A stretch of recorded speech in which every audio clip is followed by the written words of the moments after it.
Hello, hello. Welcome back, everyone. I hope you had a wonderful lunch and we are finding you well nourished and a little bit uplifted, as we say, from the Coca-Cola company, from the lovely beverages that we provided at lunch. We are here to talk to you about something very, very special in our world, the world's #1 brand at the biggest festive occasion in the world. And we are both honoured to represent the team that has brought this to life. So what we're talking about today, as we call it, is from the can to the big screen. And what underpinned that stream of work that we're going to take you through in a minute is an aim to reignite the Christmas spirit in 85 countries across the world. Now, you can imagine that is one big task. We lead the Christmas work for Coca-Cola on behalf of OpenX. We work for VML. And literally straight after this meeting, we're going to talk about the Christmas 2025 brief, which is an absolute honour, but a very confusing thing. It feels like Christmas at every time and every moment. So just in case it's Christmas today, Merry bloody Christmas. So I just want to start a little bit about OpenX and tell you a tiny bit about that, because we are more than just VML, of course. But OpenX is WPP's offering that has been built bespoke to help the Coca-Cola company with their marketing transformation, and includes many, many wonderful partners, pretty much everyone within the WPP world doing brilliant things. And we had the honour of leading Christmas. We do that creatively, strategically. But as VML, we did a lot of other things as well. So a lot of the work that you're going to see here, and maybe not because we can't show you everything, VML-led, whether that be CRM, shopper, digital transformation, and digital work. So we're very much ingrained in the Coke world, and we love it. So this is just a tiny snapshot of some of the pieces of work that we created in the toolkits, but we're going to hone in on a big and important focusing question, and this is a snapshot from Coca-Cola's fourth quarter and final 2023 earnings. And don't worry about reading all of this, because I'm going to tell you why I've brought this up. But this is really why we're talking about Christmas today. Firstly, it's some brilliant work that we love and we're passionate about, but it's being held up as the poster child campaign for Coca-Cola's company's transformation, marketing transformation. And what do they mean by that? There's two sort of key elements to Coca-Cola's marketing transformation: building experiences and driving digital engagement. And as you can see in this report, a lot of the work that we made and built talks to what happened at Christmas, and the idea that unifies all of that to tie all of the work that we did to be one compelling story. So let's talk a bit about that. So with that, the clients came to us with a fairly simple but complicated brief, which is that Coca-Cola is oftentimes synonymous with Christmas, but the truth is that in the past 3 to 5 years, they've been focused a lot on driving consumption at meals, and there are so many other brands that are catching up in terms of owning the Christmas space. So in the UK, you have John Lewis, where people tend to look out for the Christmas work that comes through. And so the clients ask was quite straightforward: how do we put Coca-Cola back in the rightful place as the most iconic Christmas brand in the world?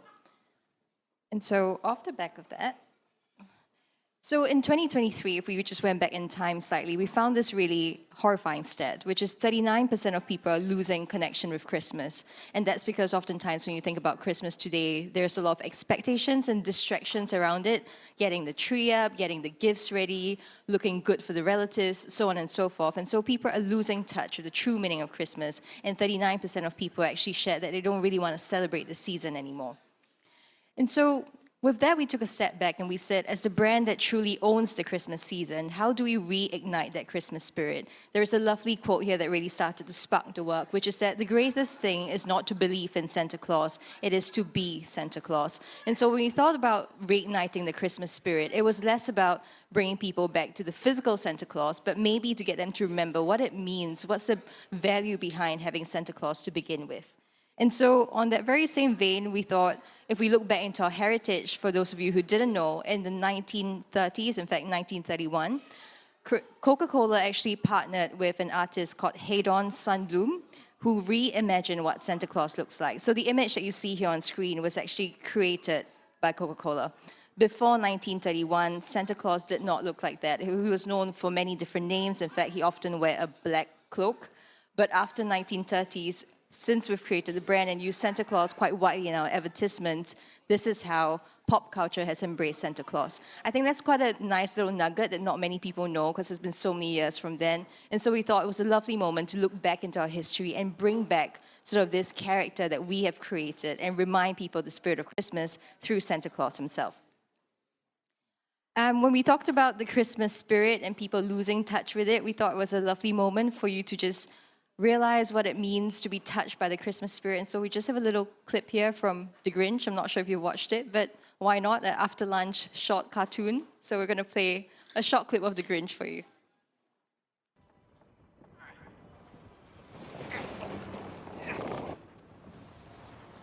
Just one more shove. What's that? Do you hear it?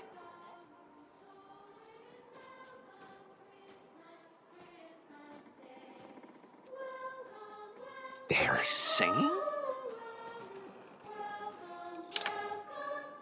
I don't understand, Max.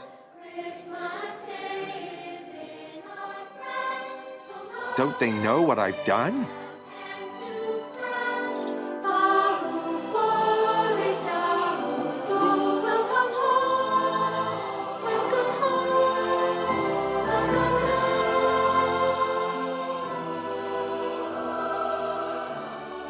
As he watched the small girl, he thought he might melt.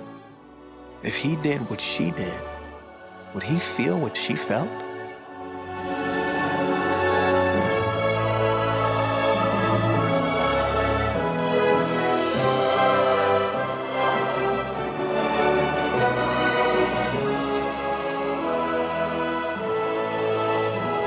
And the luscious sound swelled, reaching up to the skies. And the Grinch heard with his heart, and it tripled in size.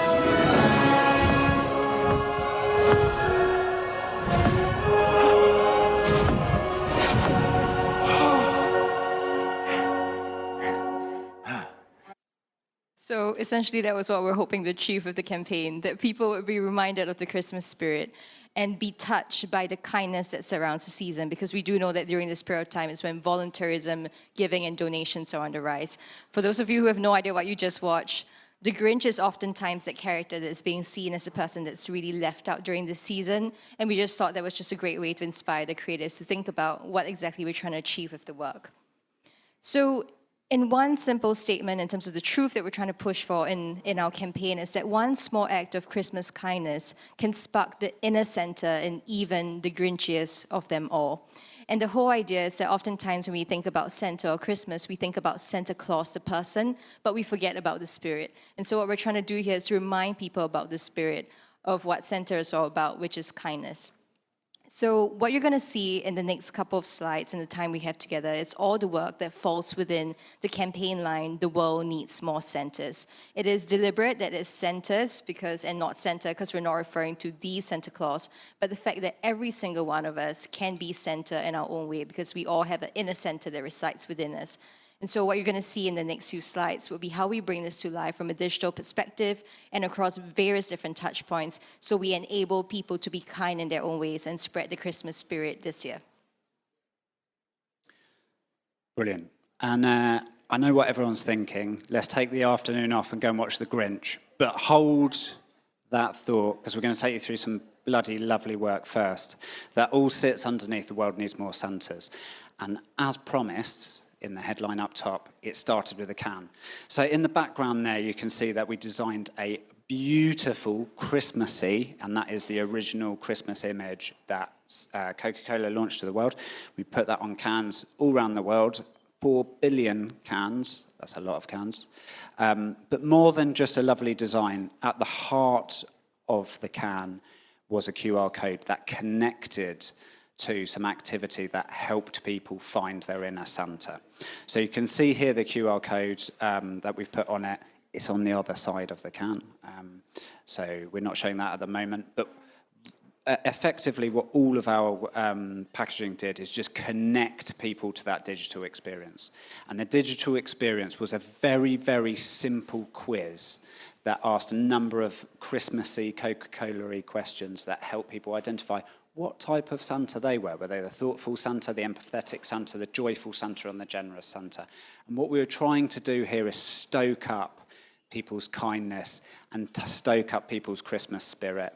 And the real underlying sort of objective behind that wonderful experience was to capture people's first-party data. And once we have that first-party data, we can connect them with all the other brilliant, wonderful things that we're going to show you after this, but also connect them to other Coca-Cola experiences outside of Christmas. A small way that we help bring this to life as well and play in the world of these different the different types of Santas was we created a TikTok filter that helped people explore and enjoy and celebrate the different Santas that they were. And these are all moderately moving in the backgrounds, but you get the idea. There was lots of other social activity that did this, but this was the best thing that we could show you at one click of a button. I say that, I've clicked it about 5 times. Sounds good. So I'm not sure if you could see from the TikTok video, but essentially it was a visual recognition that when it spotted the can, it instantly brought on the visual effect of the different Santa hats, and then you can choose the type of Santa that you want it to be. So that's where we really brought the digital engagement into play from the can, even without the QR code. So that was what happened on can. And of course, a lot of the consumption during this time of the year is actually at home. And so we ask ourselves, all right, so now in your hands, you're thinking about the spirit of Santa. What happens on your screens and homes? And so in homes, what we're really trying to do here is push out the message that anyone can be Santa. And just like any other Christmas season, you look forward to that big, splashy TV ad. And so we do have a TV ad that we'd like to share with you on Anyone Can Be Santa, in case you haven't caught it last year.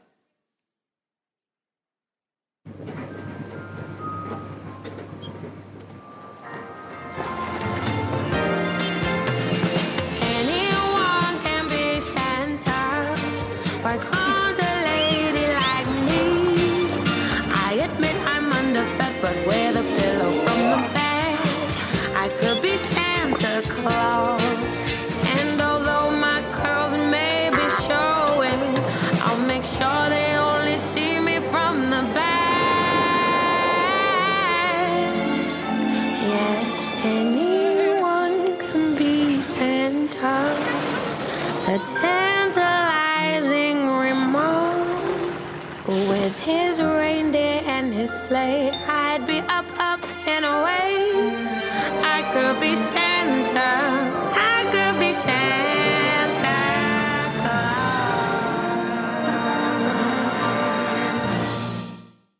So if you paid attention to the soundtrack that was happening in the background, it says Anyone Can Be Santa. We didn't write the song. It was lovely that we found this soundtrack. Essentially, the background of the soundtrack was that there is a year where Santa Claus falls ill and Mrs. Claus decided to take the place. And so she wrote a song, Anyone Can Be Santa, which just came in at quite a lovely moment for us to use it. And so in here, you can see we're trying to inspire people that anyone can be Santa. There is that lovely rug pull in the opening scene. You're like, what is this world that we're in? Why is it filled with Santa? Is it a mystical world? Only that after the rug pull, you actually realize every single one of the Santa Claus we saw in the scene is actually just the everyday men doing their daily routine. We launched this with an influencer army. We flew in 50 of the best influencers all around the world. We brought them to Finland, Lipman, where Santa Claus' birthplace is. And what was quite lovely about this was we actually launched it to the influencers before we did to the public. And what that did was, on the day the ad was launched and the entire campaign came to life, you sort of have an entire group of people engaging on digital and putting the news out there. And so learning to precede the work, even digitally, when you have a live date, is quite crucial to drive that success. And as well on social, getting formats that give us that talkability with it behind the scenes of Santa Claus getting ready. And I think it's many ways like that we're thinking beyond just a TV format that sits on its own, but really digitally, how do you engage people with the wider set of work that comes to life? Brilliant. And moving on from there, I think the plan was really to get in everyday moments and find ways to help people channel their inner Santa. So we did that primarily through partnerships, and we did one of those partnerships specifically in AI that we're going to talk to you about because it had a massive impact. But first and foremost, this is just one example of many of the global partnerships. This was in Asia, where we partnered with Grab. and Lazada, and effectively through their app and through their interactivity, we offered them for free kindness on their behalf. So as you can see here, we help people give gifts as well as or when they were buying them. We helped people share meals when they were ordering them separately. And underpinned to all of this work, including the truck tour, we had a partnership with Red Cross globally. And so a lot of the good that we gave away on consumers' behalf was basically fulfilled by Red Cross, which was a really special partnership and has actually been going for over 100 years. But the big AI moment came for something that we call Create Real Magic. And it's something that has been done before with Coca-Cola. It's a partnership with OpenAI and DALL-E. And just ahead of Christmas, they were about to launch DALL-E 3. I'm sure everyone's had a good play with DALL-E 3, which is essentially a visual creator, so you can create imagery. And we partnered with them to create a sandbox, so a closed-off amount of images that were Coca-Cola and Christmas related and only, so no one could ask to create infinite options. It was just Christmas cards. And we pointed that experience at creating Christmas cards, bespoke Christmas cards for people to send around the world to each other. We kicked it all off with getting some seriously influential digital artists and also some influencers. So you can see some of these imagery here is created by proper artists using our tool. But I've got a video that will explain all of that much better. Always Coca-Cola coming to your town. Always Coca-Cola coming to your town. Something magic in the night. Can you see it shining bright to your town? Something magic in the night. Can you see it shining bright?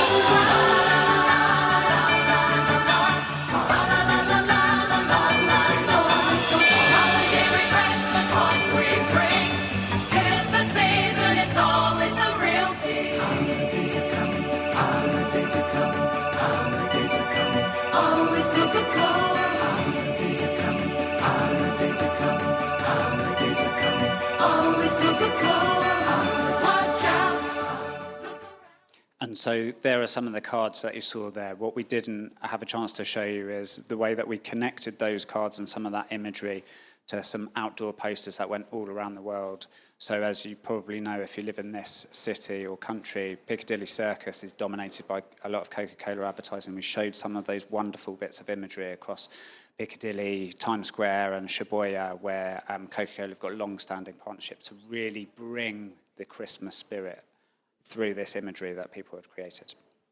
And so bringing it back to our opening from the can to the big screen, we wanted to show how the scale of an idea could go from just the can you have in your hands to the big screen. And in this case, in 2023, was the second year we partnered with Amazon Prime and a series of Hollywood directors to direct 2 Christmas short films. The reason we did this is because during the Christmas season, apart from the carols that we tend to play from Mariah Carey a month before Christmas, is that we do tend to watch the same old Christmas favorites. And so we thought, what a great way to sort of spread that inner center spirit through the big screens with entertainment. And so the whole point of entertainment was, if in the TV spot and digital engagement, we're telling you that anyone can be center, we're enabling you to do that, and entertainment, that's the best space to stretch your imagination as to who can be center. And so we wanted to depict center in unexpected places and unexpected people, and that's what we do in these 2 short films that we call Center Stories. And so there are 2 films that we put together. If you haven't watched it, highly recommend you catch it on YouTube. I mean, it was launched on Prime Video, but it's now available on YouTube. And 2 of them in very different plot lines. You have the Ho Ho Heist, which talks about Santa being found in jail because he was caught up with a group of robbers who disguised themselves as Santa Claus. And the second, The Note, talks about how the bottle is a vessel for a message in a bottle, and a man picks it up. The grumpiest man in Ireland decides to pick it up and fulfill a young girl's wish, only to realize she's grown up by 30 years by then. So it's just a really sweet 2 stories to get people to reimagine who can be Santa. It doesn't have to be the wealthy, the rich, or people who have it all, but instead it can really come from the most unexpected of places. The partnership with Prime Video was also quite an iconic and a key one for Coke, because what we've done off the back of that was to be able to track the sales of Coca-Cola. So once you've watched the film, how likely are you to then purchase a Coke thereafter? And so again, bring it back to the business objectives. That was the way we brought it to life. Again, we have a short video for you to further entice you to catch these films if you haven't.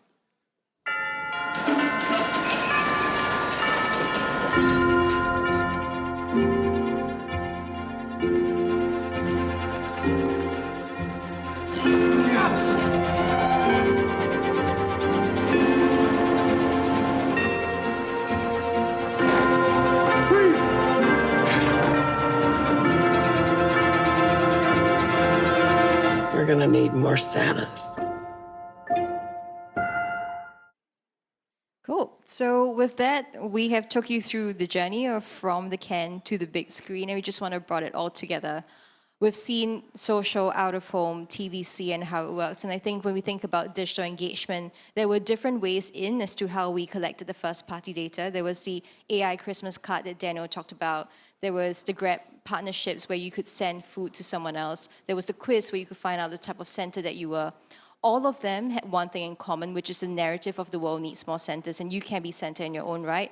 But above and beyond that, there was a very clear value exchange that was taking place. And so oftentimes when, as brands, we're thinking about getting first-party data, we forget that we do need to give them something in return. And I think that's what we've seen as being quite effective in there, the value exchange that takes place.